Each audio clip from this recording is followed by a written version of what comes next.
What's going on, guys? Welcome back to BlackTideTV, bringing you the best of all things gaming each and every day. Today we are back on Golden Weapon Reviews. The latest poll revealed that the Sheiva was most wanted over the Razorback, meaning that the Razorback will be the next Golden Weapon Review, followed by the M8A7 and then the long-awaited Weapon Camo Showcase videos, because after the M8A7, all of the original base weapons from this game, not including DLC, have been covered on this series, and I can get into destroying all the variants that I've made and making some plain variants with gold and diamond and dark matter camos on them, so I can show them off in a private match and just have a very quick video for each camouflage, showing what each camouflage looks on the base weapons of the game. After that, we will be getting back into Golden Weapon Reviews with the DLC weapons that I've come to own at this point. But until then, I am definitely going to be working on those weapon showcase videos. I'm already starting to do some work on them right now. Of course, we need to cover the next couple Golden Weapon Reviews. Those will be coming out throughout the week. So without further ado, let's jump into this Golden Weapon Review on the Sheiva. Much like every other Call of Duty game to date, Call of Duty Black Ops 3 features a semi-automatic assault rifle that vastly outperforms other weapons in a couple categories, while falling short in most others. The Sheiva is a very slow-firing semi-automatic or single-shot marksman, quote-unquote marksman, assault rifle capable of earning a kill in core game modes with just 2 bullets, engaging enemies at long range, using a suppressor, or shooting through cover. Any combination of those three can result in that 2-shot kill extending to a 3 or 4-shot kill. As previously mentioned, the Sheiva is very slow firing. This is one of the slowest firing, if not the slowest firing, semi-automatic assault rifles we've ever had in a Call of Duty game. Usually, semi-automatic assault rifles work as the faster your trigger finger, the more effective you can be with the semi-automatic assault rifle. Not the case this time. If you fire this weapon too fast, you're just going to oversample it, and it's not going to let you fire as fast as you want. It is definitely a very clear balancing factor for your incredibly high damage profile, but you need to plan your shots accordingly, as one missed bullet can mean your doom. Also lending a hand to the balance of this weapon is the smaller magazine size of 20 bullets, a slower reload speed, a very loud and recognizable firing profile. You've got ADS that's a little bit slow for my personal liking, and it's got mediocre iron sights. So that's a lot of bad compared to the good of sometimes getting a 2-shot kill. So why would you even use the Sheiva at all? Goes without saying that the Sheiva is an acquired taste. It takes much more skill to use than your average assault rifle, but the payoff is totally worth it. Take some time and get used to the Sheiva. Don't expect to just pick it up and get like a 40 kill streak on your first game on with the Sheiva, because unless you're a huge marksman rifle fan from Call of Duty Ghosts, or if you've just stuck with the semi-automatic assault rifles throughout your entire Call of Duty career, you're going to have a really tough time using the Sheiva at the beginning. Before we move on to how to best use the Sheiva, I'd like to call your attention to 3 oft-overlooked attributes of most weapons that actually happen to be essential on the Sheiva: bullet penetration, headshot multiplier, and hipfire accuracy. As far as bullet penetration goes, or FMJ, or whatever you want to call it, the Sheiva has the highest of all of the assault rifles in the game, so it's going to be the best for shooting at enemies through walls. If you find yourself shooting at enemies behind cover a lot, if you're engaging a lot of head glitchers, the Sheiva might be the right weapon for the situation. Stacking FMJ will only make it more effective, although I don't think it's really necessary because the bullet penetration is already so high with the Sheiva. And bullet penetration, or the FMJ factor of your bullets on a weapon, also impacts score streaks. So the higher your bullet penetration, the more damage your weapon will do to score streaks.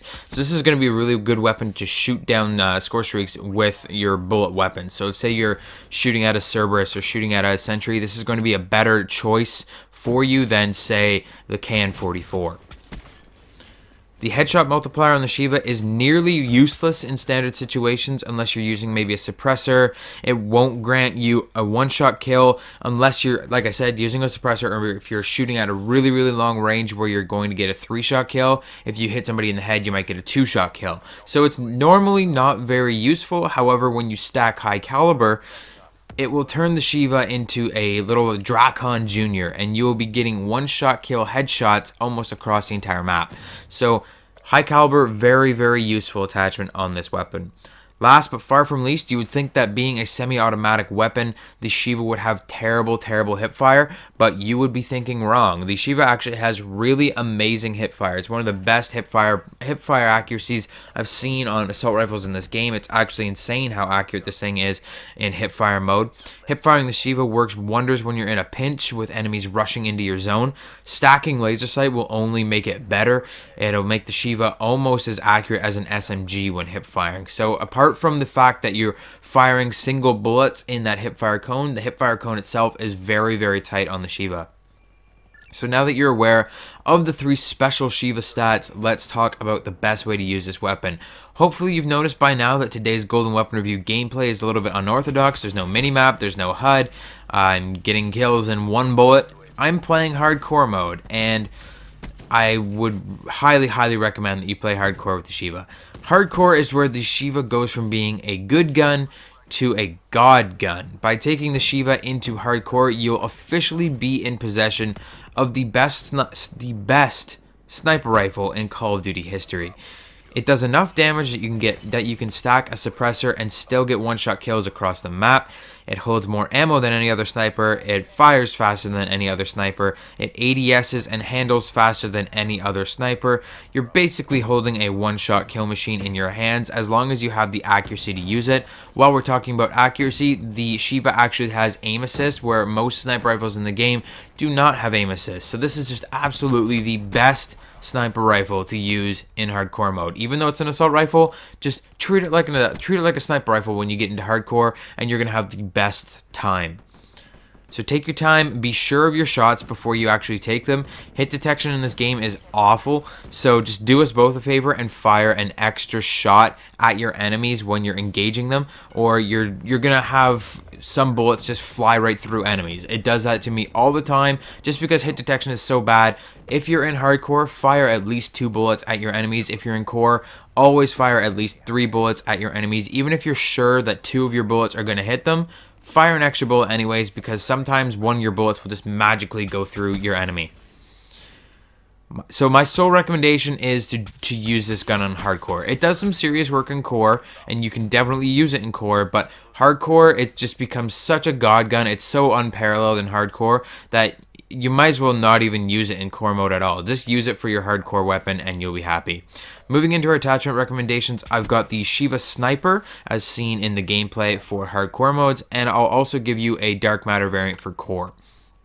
So first up, the Sniper, which is what you're seeing in this gameplay, uses recon sight to steady the weapon's idle sway. Recon actually eliminates idle sway from assault rifles in this game, if you did not know. So basically, instead of doing the I'm not breathing, that's basically what the recon sight does to your assault rifles. It makes you not breathe. You just have 100% accuracy all the time unless you're firing your weapon. So I'm using the recon sight to steady my idle sway and allow for longer sniper-esque shots, because with the iron sights I wouldn't be able to get as good of shots across the map.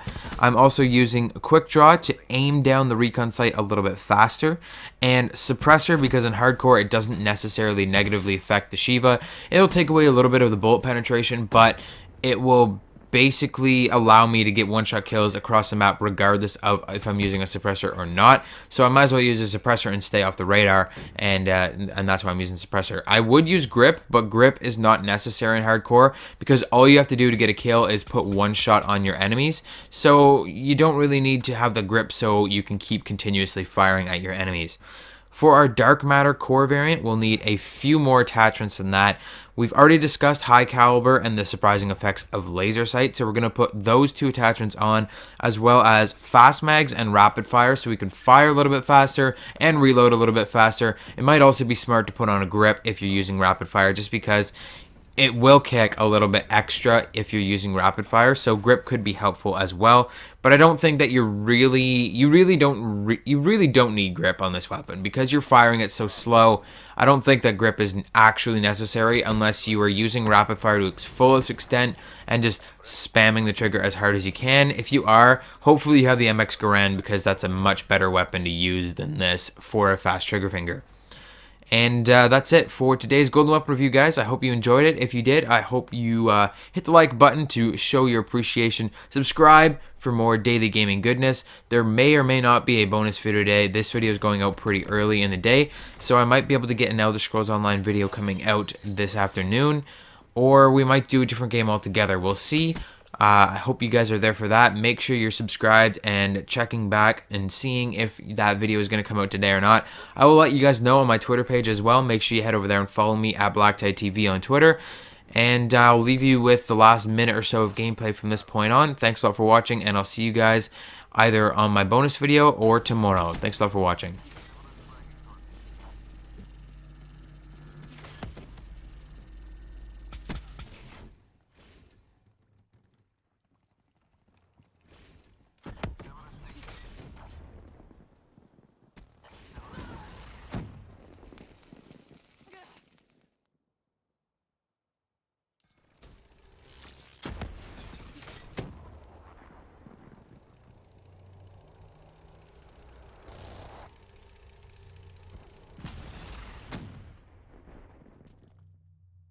CDP, all objectives secured.